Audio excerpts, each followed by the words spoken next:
You're listening to AI Prism from Seoul Economic Daily. It's Wednesday, May 27th. Let's look at a business story shaping corporate Korea. 3 decisions made in the past 48 hours are redefining the competitive position of Korea's 2 largest technology companies, and the geopolitical challenge behind them will define the decade. Start with SK Hynix. On May 26th, the company announced iHBM, a new generation of high-bandwidth memory with an integrated cooling element built directly inside the memory package. This solves what has become the primary engineering constraint on AI accelerator performance. Here's the problem. NVIDIA's next-generation AI accelerator, Rubin Ultra, delivers 100 petaflops of compute and generates up to 230 kilowatts of power per server rack, 64% more than the current Blackwell GPU. At that thermal density, conventional memory cooling reaches its physical limits. iHBM uses high thermal conductivity silicon to route heat away from the most stressed layer inside the package, reducing thermal resistance by more than 30%. The manufacturing decision is equally significant. SK Hynix will produce iHBM using its existing packaging process.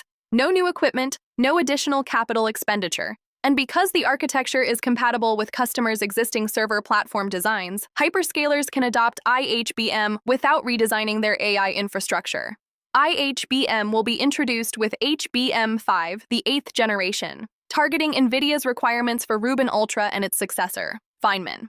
SK Group Chairman Chae Tae-won will be in Taipei on June 1st for GTC Taipei 2026. He will meet NVIDIA CEO Jensen Huang to align on the HBM technology roadmap, and TSMC Chairman Wei Chia to reinforce the SK Hynix NVIDIA TSMC trilateral partnership. The supply chain governance structure for global AI hardware is being confirmed at chairman level next week. Supply allocation decisions made in that meeting will affect AI server availability through 2028. Now Samsung. On May 26th, Samsung Electronics announced that its device experience division, 270,000 employees globally, will officially adopt ChatGPT, Gemini, and Claude starting June 2026, all 3 frontier large language models, simultaneously. This reverses a near-total ban following a data leak in 2023 when employees uploaded proprietary semiconductor code to an early version of ChatGPT. The governance model is worth examining. A 2-month proof of concept with 2,500 employees across job functions. Mandatory cybersecurity training as a prerequisite for access. A dual-track architecture.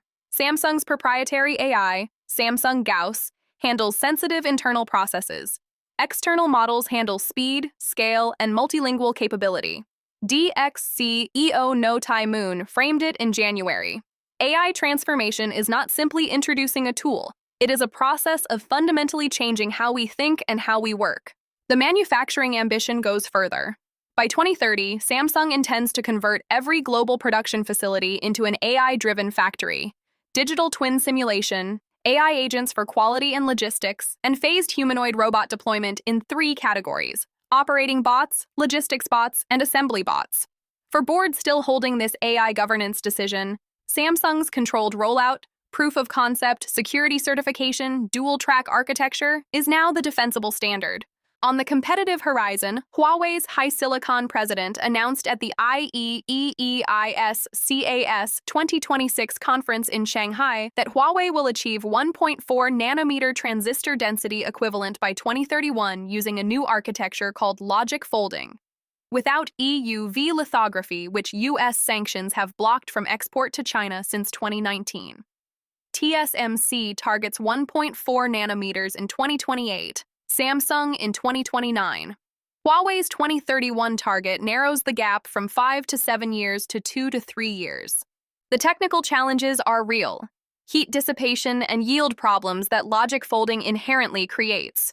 The timeline may slip, but China's semiconductor equipment localization rate reached 35% as of early 2026. Jensen Huang acknowledged at NVIDIA's Q1 earnings call that the Chinese market has been ceded to Huawei. ASML's CEO warned that tightening regulations will accelerate China's development of its own equipment.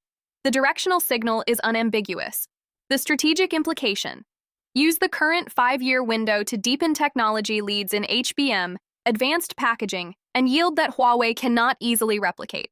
Korea's macro backdrop, nominal GDP growth approaching 10% in 2026, exports projected at $924 billion, a 30% increase, and a record trade surplus of $219 billion. The caveat: excluding semiconductors, export growth is 1.7%.